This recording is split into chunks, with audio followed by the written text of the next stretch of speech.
Hey everybody, it's Kitty from... No, it's not, I'm fucking Bear. Oh.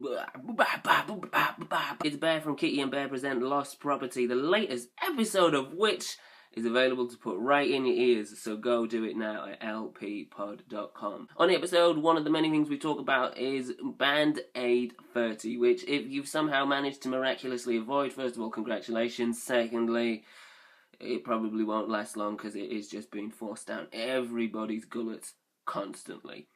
Bob Geldof is at it again. He's taken time off from playing Alfie the dog from Emmerdale.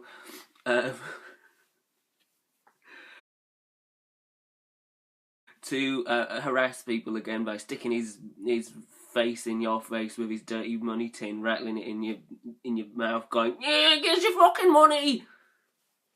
Give us your fucking money!" It's time for Ebola. He's trying to cure that horrible disease with the power of pop music. Rehashed, shitty pop music. Do They Know It's Christmas has been covered again by a whole new crop of pop stars, including One Direction and Ollie Murs. Because if Ebola's got anything to fear, it's Ollie Murs, which already sounds like a disease in itself. Since we recorded the episode, the single has actually been uploaded and people have been buying it, and apparently it's got like £1 million in pre-orders, which frankly is kind of shameful and disgusting, because here's the thing. £1 million towards Ebola relief is a fantastic thing. In fact, anything towards Ebola relief is great.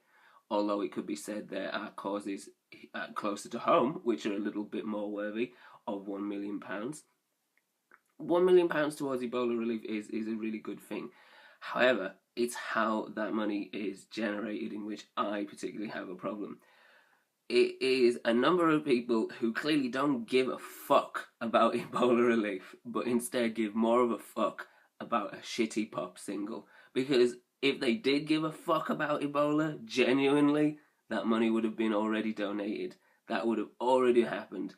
Instead, it's £1 million because a bunch of fucking pop stars donated their time, not their money, of which they have vast quantities. We're talking One Direction here, which, as much as it pains me to say it, have a probably massive bank account, and they could do some real damage in the fight against Ebola. Every single one of these little fucks could probably do some real damage against the fight of against Ebola.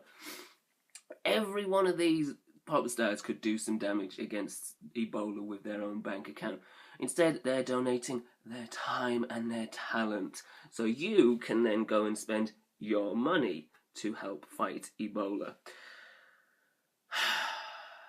But that's not what people are doing, is it? They're not donating their money to fight Ebola. They're donating their money because they want a pop single.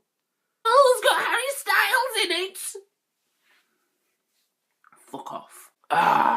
The thing is, although it's a noble cause, Bob, you've struck too quick, because in the news, I don't know if you've been seeing this. I know you were on the news, Bob, but I don't know if you've been watching it.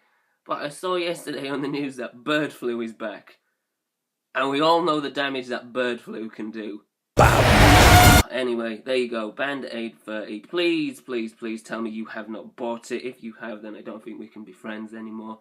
But I would like to know your opinions on it. You know, are you in agreement with me? Good cause, just shitty way about getting money for it? Leave your comments down below.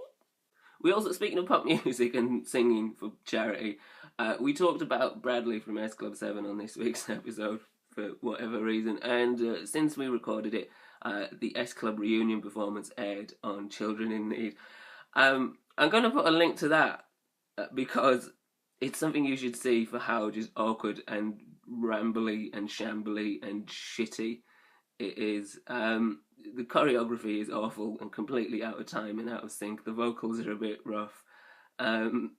Jo sounds like she's been smoking 20 a day since the band broke up. And it's just a wonder to behold. And the thing is, after that, they've announced a tour for next year, so I have nothing else to say about that. When the world leaves you feeling blue, sing it!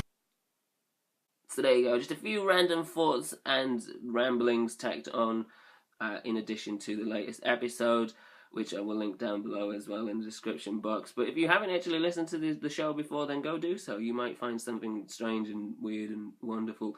Hey, if you were late to the Halloween episode, it's still up there. You can learn all about Pigman, and just how much I really like the idea of a pigman living in the woods. Do they know it's Christmas time again? Oh, give us your fucking money!